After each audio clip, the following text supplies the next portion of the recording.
Dia ngaku telah ngehack surat intelijen yang dikirim BIN kepada presiden. Nah, itu kan bikin geger nih. Kan kejadian kebocoran data itu terjadi berkali-kali ya sebetulnya. Cuma memang yang spektakuler yang kemarin lah ya, sebulan sampai 3 kali kira-kira. Nah, aksi yang dilakukan oleh Bjorka memang itu aksi yang melanggar hukum dimanapun ya.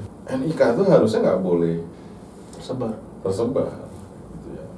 Data sidik jari juga nggak boleh, tapi kan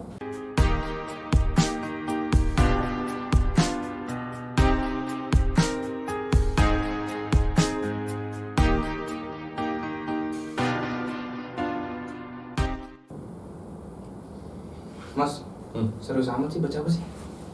baca buku lah, lo tahu ini buku. Iya gimana sih, buku. Tapi kan judulnya apa gitu. Oh. Barangkali nanti kedepannya aku tertarik baca buku itu. Ini sih kajian kebijakan teknologi informasi dan komunikasi Kajian kebijakan teknologi informasi dan komunikasi di Indonesia, tapi itu sebenarnya buku lama. Buku lama ya, oke. Buku lama, ini umum ya, jadi bukan soal internet ya, tapi teknologi informasi dan komunikasi itu semua. Jadi semuanya dari ya, bukan internet televisi, doang. radio, satelit Oke. dan macam-macam gitu. Oke. Tapi ngomong-ngomong teknologi informasi dan komunikasi nih Mas, ini lagi geger nih Mas Indonesia. Kenapa gitu? Seminggu belakangan ini geger banget di Twitter. Kan BBM memang naik, Bos. Itu satu geger ya, Iya. satu lagi ada. Kan demonstrasi di mana-mana. Bener sih, bener. Itu juga bikin geger Mas. Iya. Sekarang kalau 100.000 nggak bisa full. Biasa 100.000 full, sekarang Maksudnya naik motor. Naik motor, naik mobil juga. Biasanya kan kalau ngisi setengah 100.000 full tuh. Nah sekarang cuma naik Oh. 1/4, 3/4 doang. Iya. Nah Mas, satu lagi yang bikin geger nih ada Mas. Satu orang di Twitter sama di Telegram sih, dia sebenarnya punya komunitas di Telegram, tapi dia lebih terkenal di Twitter. Namanya, ini nggak tahu ya bacanya gimana ya, tapi tulisannya itu BJORK, Bjorka kalau dibaca orang-orang. Bjork tuh nama seleb loh, nama artis sebetulnya. Oh iya. Ada artis namanya Bjork. Oh Bjork. Ya mungkin dia Terinspirasi. bukan terinspirasi, yang ngambil nama beliau kali ya. Ngambil nama beliau. Jadi ini bacanya apa nih? Bjork atau Bjorka atau Bjork?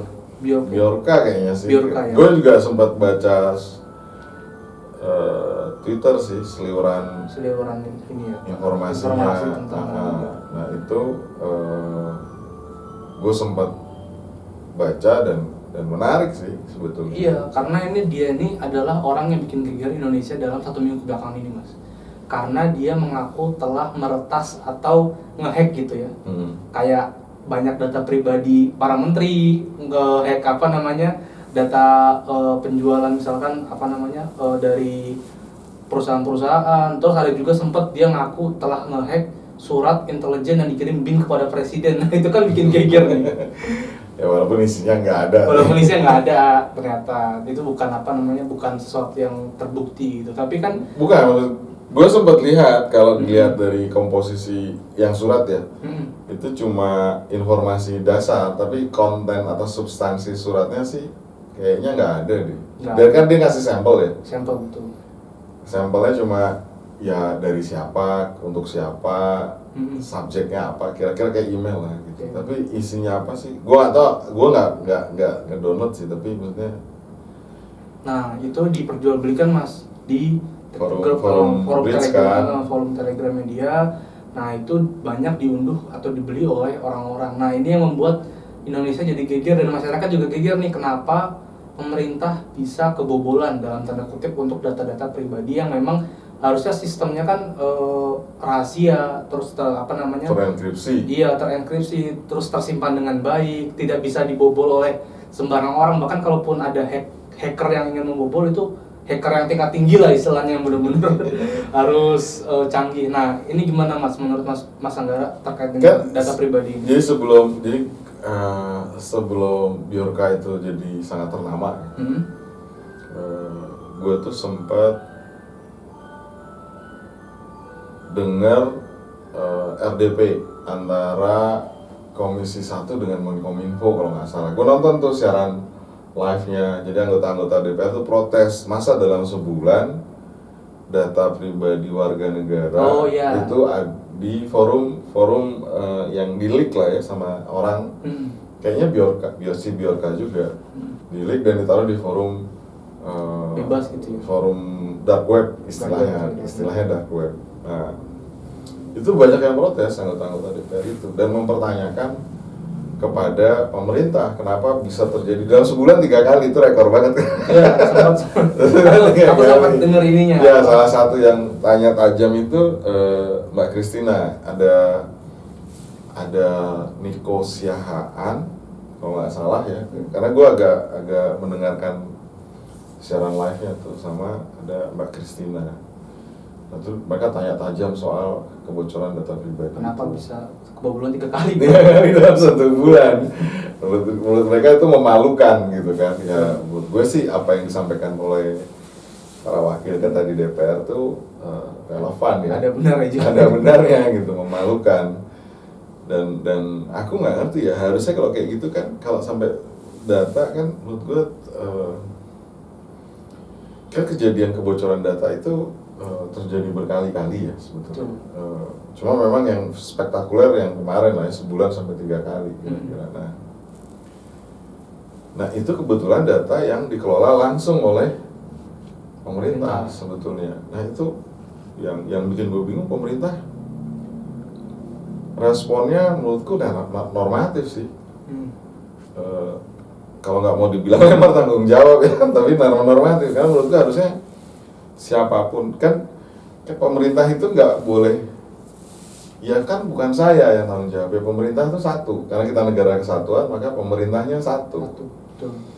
Siapapun yang berbicara di DPR dia atas nama pemerintah, dia nggak bisa lempar lain. Ya kecuali kalau kita mau menuju negara federal gitu. Kayaknya sih gitu. Jangan kesatuan aja sesuai dengan tapi kalau founding fathers ya, tapi kalau gelagatnya model kayak gitu ya memang itu ciri khas negara federal, karena pemerintahnya terbagi-bagi. Nah, ciri khas negara kesatuan itu pemerintahnya itu satu dan tidak terbagi-bagi sebetulnya. Kewenangannya memang dibagi-bagi, tapi pemerintahnya satu. Nah, nggak aneh sih. Pertama, yang gue expect pemerintah minta maaf sebetulnya. Tapi sampai sekarang Kayak belum ada ya permintaan maaf dari pemerintah. Padahal kan kita mempercayakan pengelolaan data pribadi kita ke pemerintah. Dan kemudian data itu bocor. Bocornya bukan di perusahaan swasta ya, ini beneran di pemerintah gitu loh. Ya. Dan tidak ada permintaan maaf gitu, official statement ya. Statement minta maaf dan kami akan perbaiki dan segala macam tuh. Kan menginvestigasi satu hal, memperbaiki itu bagian dari upaya melindungi data. Dan ini nggak terjadi gitu, maksudnya aku sebenarnya kemarin tuh waktu rapat itu aku nunggu tuh Pak Menteri bicara itu nggak minta maaf dan sambil kasih waktu dalam sekian hari gitu ya. Dalam sekian hari kita akan memperkuat upaya perlindungannya. Nggak terjadi kayaknya. Justru malah responnya kalau tidak salah meminta untuk masyarakat sering ganti password, Mas. Ya gue nggak ngerti apa hubungannya. Sering ganti password katanya. Ya mungkin itu bisa jadi salah satu langkah penjagaan. Cuman kan harusnya tidak seperti itu. Ya kan masalahnya lu bikin KTP kan nggak pakai password. Oh bener sih. bener. Pakai password kan. Bikin KK emang pakai password kan enggak. Sedangkan data-data itu yang bocor ya. Data itu yang bocor dan itu menurutku ya aksi yang dilakukan oleh Bjorka memang itu aksi yang melanggar hukum dimanapun ya, membocorkan data pribadi gitu ya. Cuma dan yang bikin mungkin netizen banyak kesel karena tiba-tiba pemerintah atau siapapun yang bertanggung jawab atas keamanan data itu kemudian kayak saling lempar tanggung jawab sepertinya. Either itu saling lempar tanggung jawab atau kemudian seperti mengecilkan persoalan. Misalkan gini ya, jadi ada perbedaan antara data pribadi dan kehidupan pribadi. Ini aku ngambil quote pernyataannya Menko Polhukam, yang dia sempat bicara bahwa ya data pribadi saya ada di mana-mana. Kayak di buku katanya, ada di Wikipedia. Ya, itu ada percampuran antara data pribadi dan kehidupan pribadi. Data pribadi itu data sebetulnya atau informasi yang bisa menunjukkan siapa kita. Contoh paling sederhana dan paling lama dan sampai sekarang masih digunakan itu sidik jari. Oh iya, pasti. Sidik jari itu pasti Tiap orang berbeda. Sehingga dia unik dan menunjukkan kita siapa pemilik sidik jari itu. Kemudian biometrik itu mata itu juga sama, unik dan setiap orang berbeda. Kalau biometrik itu relatif baru ya. Nah, data pribadi itu harusnya seperti itu. Atau contoh ya yang disebut data pribadi. Nah, sekarang ada namanya NIK. Oh iya. Nomor induk kependudukan. Kan kalau di jenrengin tuh NIK itu sebenarnya menunjukkan kita itu siapa. Namanya. Nggak nama ya. Dia tidak langsung nama. NIK kan nomor Induk ya. Betul. Nomornya itu menunjukkan kita tinggal di mana. Oh iya betul. Statusnya apa? Ya kira-kira gitu. Nah itu sebenarnya dia bisa mengidentifikasi orang betul. Bahkan mungkin foto kita juga ada di dalam data NIK itu, Mas? Enggak. Kalau nomornya enggak. Kan ini nomornya aja kan. Nomornya itu kan sebenarnya menunjukkan status perkawinan, kemudian kita tinggal di mana dan lain sebagainya. Nah, karena kemungkinan orang berpindah-pindah tuh ya ada sih, tapi relatif. Enggak setiap bulan pindah. Ya atau dalam seumur hidupnya ada juga orang yang seumur hidupnya cuma satu kali pindah ya. Misalnya ketika dia kecil sampai dewasa dia tinggal sama orang tuanya, kan kemudian dia membangun keluarga dia pindah. Tapi itu NIK itu menunjukkan kita ada di mana sebetulnya dan kita itu siapa. Nah, sehingga itu harusnya itulah data pribadi. Nah, memang ada yang lain-lain kan, seperti email, nomor handphone. Bahkan akun Facebook itu udah jadi data pribadi sebetulnya kan. Akun Facebook, betul. Akun IG gitu ya, udah jadi bagian dari data pribadi sehingga ada nomor handphone. Tambahannya mungkin NPWP kali ya. Nah itu semua tuh data pribadi. Nah beda kan sama kehidupan pribadi. Kehidupan pribadi itu contohnya lulus dari mana? Gitu ya. Misalnya lulus dari Universitas Indonesia gitu, atau lulus dari Universitas Gajah Mada atau Universitas Islam Indonesia. Itu kehidupan pribadi kita. Kita bekerja sebagai apa? Itu kehidupan pribadi. Sebagai dosen, sebagai advokat, sebagai pustakawan, sebagai karyawan swasta mungkin. Ya, jadi ada. Nah, khusus untuk golongan tertentu kehidupan pribadi itu tidak dilindungi. Siapa? Ya para pejabat negara atau pejabat pemerintah ya. Pejabat negara itu baik yang dipilih secara langsung melalui mekanisme pemilu atau yang ditunjuk oleh atau dipilih tidak langsung melalui DPR. Itu pejabat negara. Pejabat pemerintah kan ditunjuk. Nah, itu dia proteksi terhadap kehidupan pribadinya itu kecil. Karena dia pejabat publik. Milik masyarakat lah ya. Iya, beda dengan rakyat jelata macam kita gitu kan. Rakyat biasa. Ya kaum sudra tuh beda karena dia kehidupan pribadi dilindungi. Jadi lu nggak bisa sembarangan masuk ke rumah gua gitu tanpa izin tuh nggak boleh. Tapi masuk ke rumah pejabat tuh mungkin masih tipis-tipis karena rumah jabatan dia itu dia bisa duduk situ karena dia pejabat kan. Betul. Nah tipis-tipis tuh. Nah tapi intinya ada perbedaan antara data pribadi sama kehidupan pribadi. Yang disampaikan oleh Pak Menko Polhukam itu lebih ke kehidupan pribadi. Ya kehidupan pribadi dia memang nggak bisa disembunyikan, dia menteri.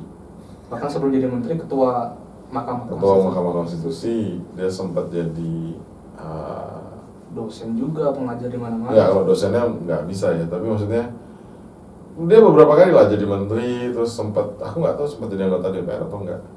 Tapi intinya sebagian dari hidupnya beliau ini sudah diketahui oleh masyarakat. Dia pejabat negara. Betul. Sehingga dia tidak punya private life, kehidupan pribadi atau proteksi terhadap private life-nya dia itu lebih kecil ketimbang proteksi terhadap private life-nya kita berdua nih sebagai kaum sudra.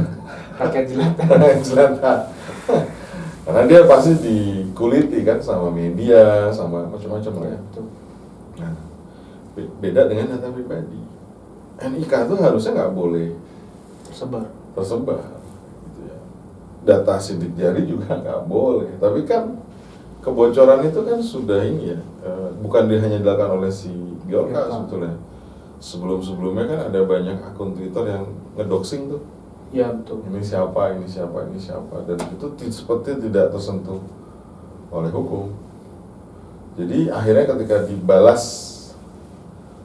bukan ya, dalam tanda kutip ya, seperti dibalas oleh Bjorka, dia membocorkan data pribadi para pejabat-pejabat negara itu, ya dia seperti hero, padahal menurut gue jangan lupa dia memang bocorin itu, tapi dia juga membocorkan jutaan data yang lain, warga biasa gitu, rakyat jelata, dan ya kalau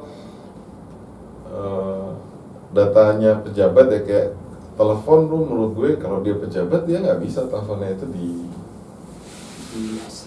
hide, maksudnya di hide dari publik. Karena kan ya kita bisa berdebat lah, apakah nomor telepon yang digunakan itu data pribadi atau bukan. Kalau menurut gue bukan, karena itu digunakan untuk kepentingan melayani masyarakat, sehingga harusnya tidak boleh di hide. Kan selama ini siapa yang tahu nomor teleponnya Menkominfo atau siapa segala macamnya. Pak Presiden tahu masa kan? Enggak tahu. Nah, tapi kan harusnya bukan sesuatu yang harus ada lah bagaimana rakyat berkomunikasi dengan pejabat di atas. Gimana caranya dan segala macam harus disediakan. Ya ininya ya, sistemnya gimana? Ada sistemnya gimana? Kita bisa berdebat ya soal apakah nomor telepon itu bagian dari data pribadi si pejabat itu atau bukan. Tapi NIK-nya tuh jelas data pribadi, nggak bisa ditawar-tawar ya? Nggak boleh tawar-tawar, itu masalahnya. Kan dia sama seperti tadi gue bilang, sidik jari, biometriknya mata, itu sama. Jadi nggak bisa ditawar-tawar. Termasuk email yang digunakan, misalnya email pribadi yang kita gunakan, itu kan nggak boleh bocor ya ke sembarang orang. Tapi memang tipis sih, kita kan masyarakat kita secara umum sebetulnya tidak mengenal data pribadi ya, dari sisi culture ya, nggak kenal tuh. Data pribadi itu kayak sesuatu yang baru gitu loh. Sehingga responnya bukan agak aneh sih. Kemarin juga sempat ada yang kritik juga ya, aku lupa, BSSN gitu mau buat kolam renang di kantornya. Ada berita kayak gitu juga. Bukannya memperbaiki kebocoran, malah bikin kolam renang gitu kan. Jadi yang gitu-gitu tuh yang menurut gue akhirnya membuat orang seperti kesel gitu, kehilangan kepercayaan terhadap kemampuan pemerintah untuk melindungi data masyarakat ya, NIK, iya. segala macam kan itu ya ada kebocoran data di perusahaan swasta ya, tapi kan masalahnya kalau perusahaan swasta kan kita nggak bisa ngapa-ngapain lah. Tapi kalau para pejabat ini kan kita memberikan kepercayaan dan dia memiliki kewenangan karena undang-undang yang menentukan kan kewenangan itu, dan tiba-tiba bocor gitu kan ya gue nggak ngerti sih, maksudnya ya seharusnya diperbaiki kebocoran itu gitu. Misalnya lomba apa gitu, ngehack atau meretas sistem keamanan pemerintah kan bisa aja diperbaiki, terus pemerintah bikin sayembara, silahkan ngetes gitu untuk ngetes. Jadi kita perbaiki dulu cara ngetesnya, dilombakan. Kalau misalkan masih ada yang menang berarti kalau ada juara 1, 2, 3 nya berarti ini mas, berarti belum aman. Lah iya, kan harusnya kan ahli-ahli IT yang dimiliki pemerintah harus mampu menahan serangan-serangan dari hacker gitu ya, cyber begitu kan. Karena banyak juga mas, selain yang data pribadi itu, si hacker di Indonesia ini mungkin entah itu Bjorka ataupun yang lain, itu juga nge-hack beberapa akun media sosial, salah satunya milik TNI ada mas, kalau nggak salah. Oh iya. TNI ada tuh, jadi akun Twitter TNI itu berubah. Jadi aktivitasnya bukan aktivitas para prajurit yang sedang beraktivitas, tapi aktivitas yang nggak jelas itu aktivitas apa. 2 minggu loh. Dan itu 2 minggu loh. Lembaga negara pertahanan, nah itu yang harus juga mungkin perlu dipikirkan, dikritisi. Ya, aku nggak ngerti. Walaupun itu mungkin sistemnya mungkin media sosial tidak akan masuk kemana-mana, cuman kan itu kan menjadi citra bahwa ini lembaga negara yang fokusnya pada pertahanan tapi malah dijebol pertahanannya. Nah itu mungkin yang perlu menjadi perhatian juga nih. Ya itu nggak ngerti sih. serba-serbi data pribadi. Dan lebih lucu sampai 2 minggu sih. Sampai 2 minggu. Ya. Apakah tidak ada orang yang menyadari anggota TNI sendiri kenapa nih akun instansi gue kok jadi kayak gini sih? Ya aku nggak paham ya. Jadi harusnya memang menurutku harusnya retrieve akunnya lebih cepat. Iya. Nggak sampai selama itu 2 minggu kan. Dulu berarti udah melewati 2 kali weekend tuh, Pak. Karena TikTok kalau nggak salah punya perwakilan di Indonesia. Jadi harusnya sih itu Lebih cepat ya. lebih cepat prosesnya. Maksudnya kan kalau lembaga negara saja bisa berarti kan banyak nih akun-akun yang mungkin pertahanan lebih lemah gitu ya daripada TNI yang gampang sekali untuk dihack berarti kan dalam tanda kutip. Ya gitu. Ya Unik sih jadinya. Ya unik, tapi ya kan ada juga berita yang bilang kalau ini gara-gara RUU PDP belum disahkan tuh. Ya, RUU PDP itu isu yang berbeda ya. Itu kan soal governingnya, tata kelola perlindungan data pribadi itu seperti apa gitu. Tapi bukan berarti kalau kita punya undang-undang PDP gitu tiba-tiba itu nggak terjadi, nggak juga kan. Tetap bisa terjadi. Terjadi gitu loh. Karena kalau menurut aku sih nge-hack itu adalah soft skill mas. Jadi tidak bisa diatur di mana-mana. Jadi para hacker-hacker ini mungkin ya kan ada juga yang positif ya, maksudnya yang gitu. dia memang meretas dan kemudian ngasih tahu ini ada kelemahan segala macam. Iya. Di sistem Anda ada kelemahan. Ya itu baik-baik aja. Menurutku tuh hal yang bisa diapresiasi gitu. Untuk hal-hal seperti itu. Wah, seperti itu. Tapi walaupun ada juga yang modelnya jadi kayak baru kali. semua gitu kan, itu menurutku juga di satu sisi kalau dia hanya targeted ke pemerintah ya kenapa harus data banyak warga negara yang dia bocorkan. Kalau urusan ini ya politik ya. Urusan politik atau urusan mungkin protes against government gitu ya. Against government. Nggak harus semua orang gitu. Semua orang. Dan dataku juga tersebar mas.